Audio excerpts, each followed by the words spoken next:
মদিনার নীরব আকাশে তখন ভেসে আসছে দরুদের ধ্বনি। সবুজ গম্বুজের ছায়ায় দাঁড়িয়ে আছেন এক বৃদ্ধ, কাপা হাতে রেলিং আঁকড়ে আছেন, চোখ ভরা অশ্রু, সামনে প্রিয় নবীর রওজা মোবারক, ঠোঁটে ফিস ফিস করে দরুদ আর বুক ভরা কান্না। এই দৃশ্য নতুন নয়। প্রতিদিন প্রতি মৌসুমে পৃথিবীর নানা প্রান্ত থেকে আসা মানুষের ভিড়ে এমন অশ্রুসিক্ত মুহূর্তের সাক্ষী থাকেন মদিনা। তবে অনেকের মনে প্রশ্ন জাগে, নবীর রওজায় গেলে প্রত্যেক মুসলমানের কি কান্না আসে? কেন আসে এই কান্না?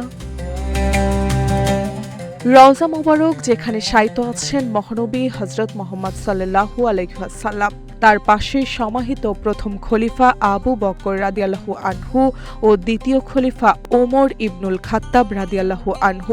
ইসলামের ইতিহাস, ভালোবাসা ও ত্যাগের এক অনন্য কেন্দ্রবিন্দু এই স্থান। তাই এখানে এসে আবেগ নিয়ন্ত্রণ করা কঠিন, বিশেষ করে যারা সারা জীবন এই মাটিতে কপাল ঠেকানোর স্বপ্ন দেখেছেন।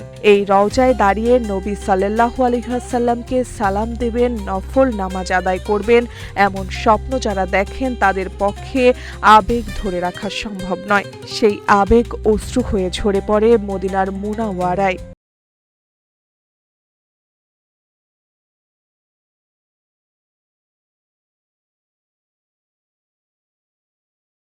বিশ্বের বিভিন্ন প্রান্ত থেকে আসা অসংখ্য মানুষ ভিড় জমায় এখানে। তাদের এই কান্না শুধু ব্যক্তিগত আবেগ নয়, এটি এক বিশ্বাসের বহিঃপ্রকাশ।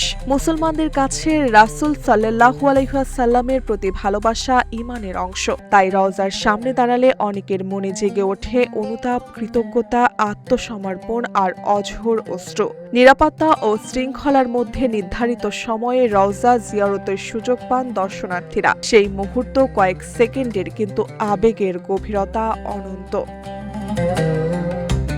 ইসলামী গবেষকরা বলেছেন, রওজা মোবারকের সামনে কান্না কোনো আনুষ্ঠানিকতা নয়, এটি ভালোবাসা ও আত্মশুদ্ধির এক স্বয়ংস্ফূর্ত প্রতিক্রিয়া। কেউ কাঁদেন নিজের গুনাহ স্মরণ করে, কেউ কাঁদেন প্রিয় নবীর সুন্নাহ থেকে দূরে সরে যাওয়ার বেদনায়, আবার কেউ কাঁদেন কৃতজ্ঞতায় যে আল্লাহ তাকে এখানে আসার তৌফিক দান করেছেন। রওজা মোবারকের সামনে কান্নায় ভেঙে পড়া সেই বৃদ্ধের দৃশ্য আমাদের মনে করিয়ে দেয়, বিশ্বাসের ভাষা ভিন্ন হতে পারে, কিন্তু ভালোবাসার ভাষা এক ও চিরন্তন। মদিনার আকাশে ভেসে বেড়ানো দরুদের সুর যেন বলে যায়, এখানে এসে মানুষ শুধু প্রার্থনা করে না, সে নিজেকে নতুন করে খুঁজে পায়। সবুজ গম্বুজের নিচে ইতিহাসের সেই নীরব প্রাঙ্গণে অশ্রু হয়ে ঝরে পড়ে ভালোবাসা, অনুতাপ আর অফুরন্ত শ্রদ্ধা। মার্জিয়া মৌ, রূপালী বাংলাদেশ।